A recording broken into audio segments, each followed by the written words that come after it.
O pior erro financeiro que as pessoas vão cometer antes de 2026 não é investir errado, não é escolher a ação errada, a criptomoeda errada ou o fundo errado. Também não é entrar tarde demais em um investimento que já subiu muito. O pior erro financeiro que a maioria das pessoas vai cometer é agir como se nada fosse mudar. Porque quando as grandes crises chegam, elas não pedem licença, elas não mandam um convite, não batem na porta e o mais contraintuitivo de tudo, elas quase nunca começam com caos, elas começam com normalidade demais. É isso que engana todo mundo. Olhe para o mundo hoje com muita atenção.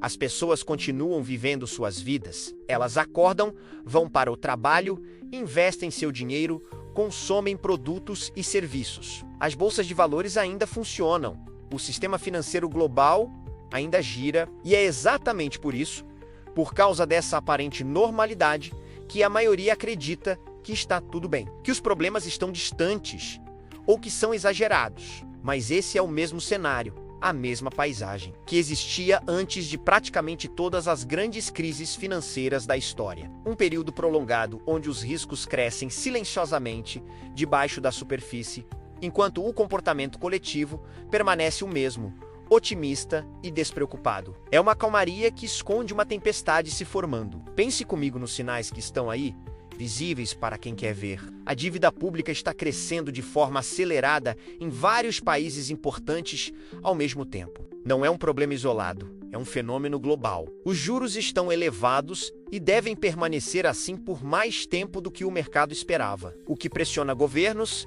empresas e famílias. Governos estão politicamente pressionados, empresas estão endividadas e as famílias estão esticando seus orçamentos até o limite para dar conta do recado. Nada disso explode de uma vez só, é como uma construção, tudo isso vai se acumulando, camada por camada, como tijolos em uma parede frágil. E a cada nova camada de risco, o sistema como um todo começa a perder sua margem de erro. Ele fica mais frágil, mais suscetível a um acidente. E quando essa margem de erro finalmente desaparece, qualquer choque, por menor que seja, pode virar uma crise sistêmica, uma faísca em um paiol de pólvora. A maioria das pessoas só percebe que está numa crise quando já é tarde demais. Elas só se dão conta quando o medo já tomou conta, quando as notícias são alarmantes e quando já estão emocionalmente envolvidas demais para reagir com calma e racionalidade. Nesse ponto,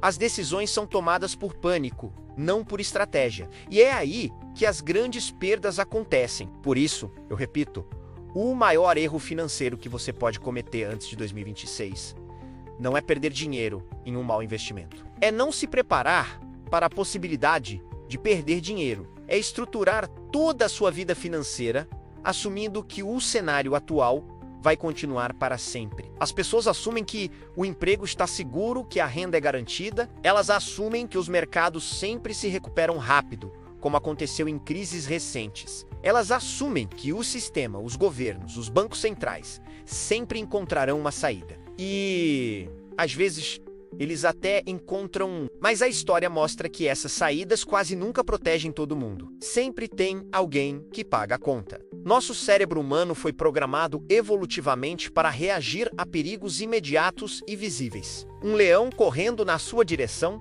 gera uma reação instantânea de luta ou fuga.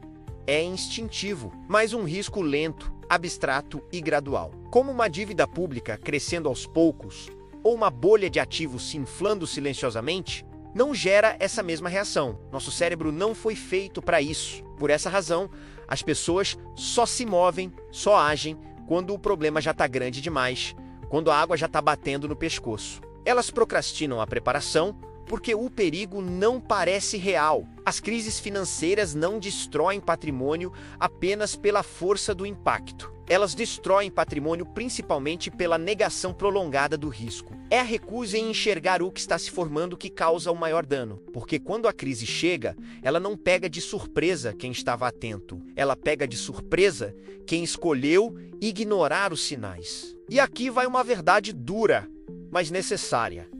Nas crises, não perde necessariamente quem tem menos dinheiro. Perde quem está mais exposto ao risco do que imagina. Perdem as pessoas sem uma reserva de emergência. que são forçadas a vender seus ativos no pior momento para cobrir despesas. Perdem as pessoas que estão alavancadas, com muitas dívidas, que veem seu patrimônio evaporar enquanto as dívidas continuam lá. Perdem as pessoas que concentraram todo o seu dinheiro em um único tipo de investimento, em um único país, apostando em um único cenário otimista.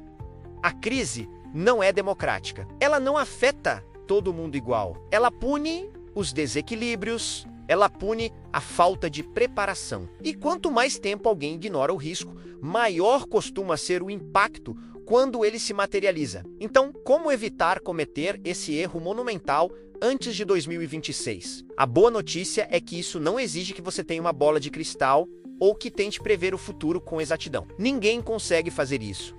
O que isso exige é preparação estrutural, é construir uma base financeira sólida, que consiga resistir a diferentes cenários, não apenas ao cenário otimista. E essa preparação se baseia em 3 pilares fundamentais. Primeiro pilar, liquidez. Caixa, dinheiro disponível, não é um atraso de vida, não é dinheiro parado perdendo para a inflação. Em um ambiente de incerteza, caixa é oxigênio, é poder de decisão, é a capacidade de aproveitar oportunidades quando todos estão desesperados. É a tranquilidade de saber que você pode cobrir suas despesas sem precisar vender seus melhores ativos a preço de banana. Ter liquidez é ter opcionalidade. Segundo pilar, diversificação real. E eu não estou falando apenas de ter diferentes ações ou diferentes fundos de investimento. Estou falando de uma diversificação muito mais profunda. Diversificação de moedas, para não depender apenas da saúde da economia de um único país. Diversificação de economias, investindo em mercados com dinâmicas diferentes. E, o mais importante, diversificação de cenários. Sua carteira de investimentos está preparada para um cenário de inflação alta e para um de recessão. E para um de estagnação, ter todo o seu futuro financeiro dependente de um único caminho. Dar certo não é planejamento, é uma aposta disfarçada de estratégia.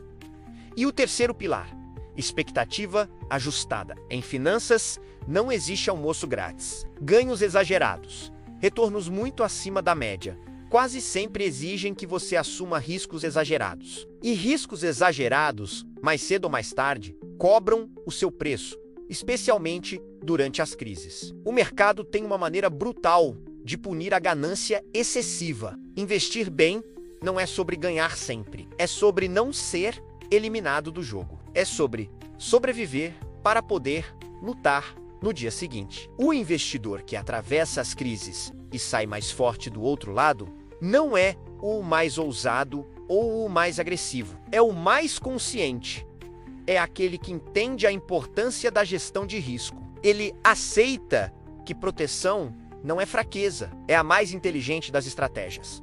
O período até 2026 não vai destruir todo mundo. Crises são, acima de tudo, grandes transferências de riqueza. E esse período vai separar claramente 2 grupos de pessoas. De um lado, estarão aqueles que se prepararam, que construíram uma fortaleza financeira, que entenderam os riscos e agiram. Do outro lado, estarão aqueles que acharam que dava para ignorar, que o otimismo era suficiente, que dessa vez seria diferente. O pior erro financeiro que você pode cometer antes de 2026 não é investir errado, é não fazer nada, é ficar paralisado pela normalidade aparente. Se você ouviu essa mensagem até aqui, isso já te coloca muito à frente da maioria. Significa que você está buscando conhecimento e consciência, que são as ferramentas mais poderosas para navegar em tempos incertos. Inscreva-se no canal para continuar recebendo análises como esta,